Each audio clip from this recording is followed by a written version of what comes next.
I was reading today that Mr. Rumsfeld used to refer to them as the so-called occupied Palestinian territories, but it's not so-called and it's not disputed, says the World Court. Number two, the question of the settlements, the 460,000 settlers that Israel has transferred to the West Bank and previously to Gaza. What is their status under international law? Again, the World Court says it's just not controversial. Article 49 of the Fourth Geneva Convention states unambiguously, or as lawyers like to say, in plain language, that it's inadmissible for an occupying power to transfer its population to occupied territory. And therefore, the World Court says, quoting the United Nations Security Council resolutions, that the settlements in the occupied territory constitute a flagrant violation of international law. Full stop.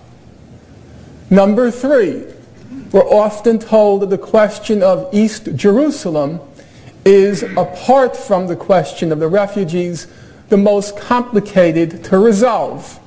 And it's true, if you read the record of Camp David, it's probably correct to say that the refugee question, the Jerusalem question was the toughest nut to crack. There was a huge amount of energy invested in trying to resolve that particular question at the practical level. But legally, there is no issue at all. How did Israel acquire East Jerusalem? It acquired East Jerusalem in exactly the same manner as it acquired the West Bank and Gaza. It acquired East Jerusalem in the course of a war. And under international law, it's inadmissible to acquire territory by war. Therefore, Israel has no title to East Jerusalem. If you read the court decision, it's very explicit. It refers to the West Bank, comma, including East Jerusalem, comma, and the Gaza Strip as occupied Palestinian territory. No dispute, no question, no controversy, no complexity. Now, even that is really only part of the story. First of all, World Court, international court decisions are often quite close. It works basically like our own Supreme Court. Cases rise to the top, so to speak, because they bear on controversial issues which are close legally. That's why they reach the Supreme Court. And as everyone in this room knows, Supreme Court decisions are often quite close, as are World Court decisions.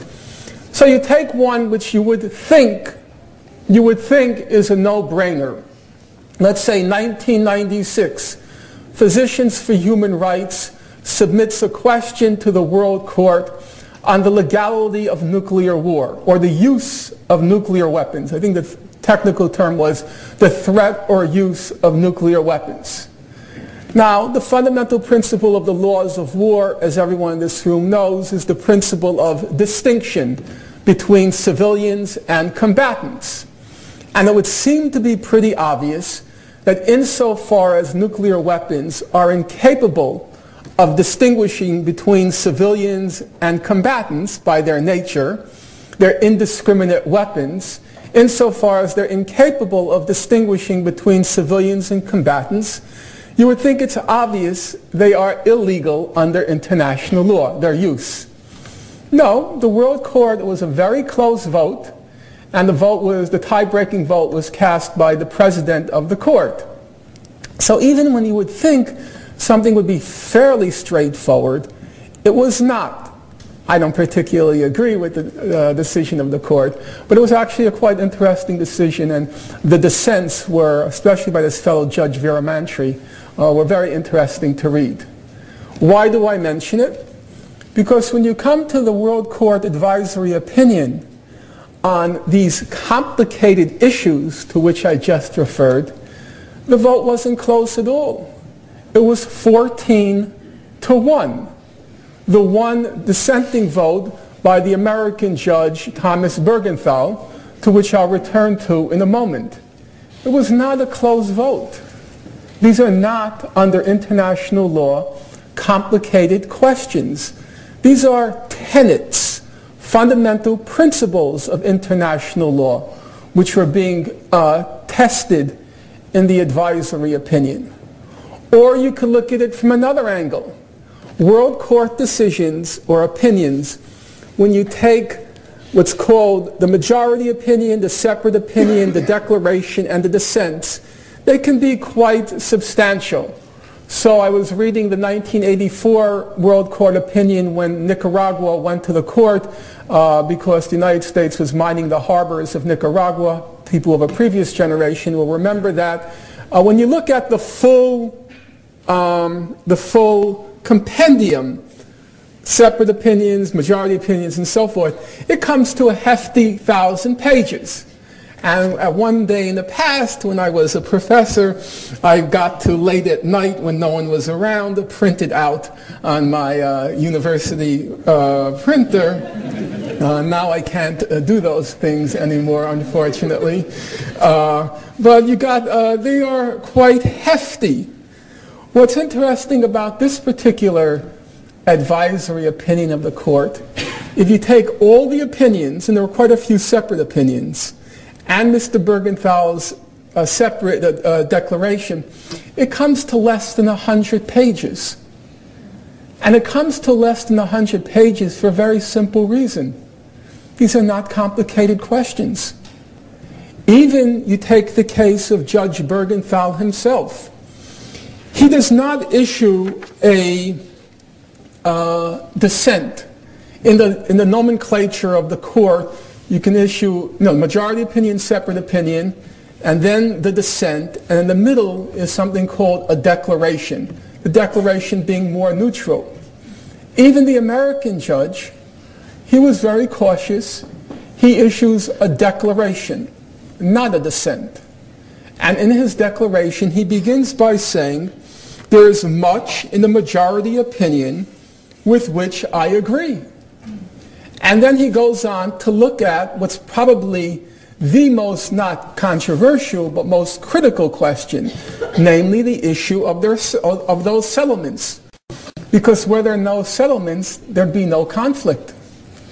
And Mr. Bergenthal says, well, I have to agree. Under Article 49, those settlements are illegal. And he says, if Israel is building the wall in order to protect the settlements, then he says, I'm using his language, ipso facto, the wall is illegal. And therefore, what we find is, on the most controversial questions, and of the most controversial of the controversial questions, it's 15-0. There's no controversy whatsoever. And that obviously raises, again, the obvious question. If what I'm saying is true, then how do we account for all of this alleged controversy swirling around the Israel-Palestine conflict? Before I look at that, I want to, in the time that allows me, which is obviously limited, to go through the record on the three areas which are the substantive areas of the conflict, to put in nursery school language, the past, the present, and the future. So let's first look at the past, the history. I notice in this room there are some people who are roughly of my age cohort. I can detect them from their tie-dyed shirts, their love beads, that glazed over look in their eyes, still saying give peace a chance, still wishing they were Sonny Bono with Cher.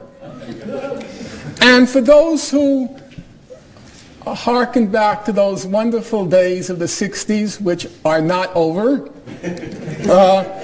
they will remember that probably the question in the historical record that used to generate the most controversy, the most dispute, was, how did those Palestinians become refugees in 1948?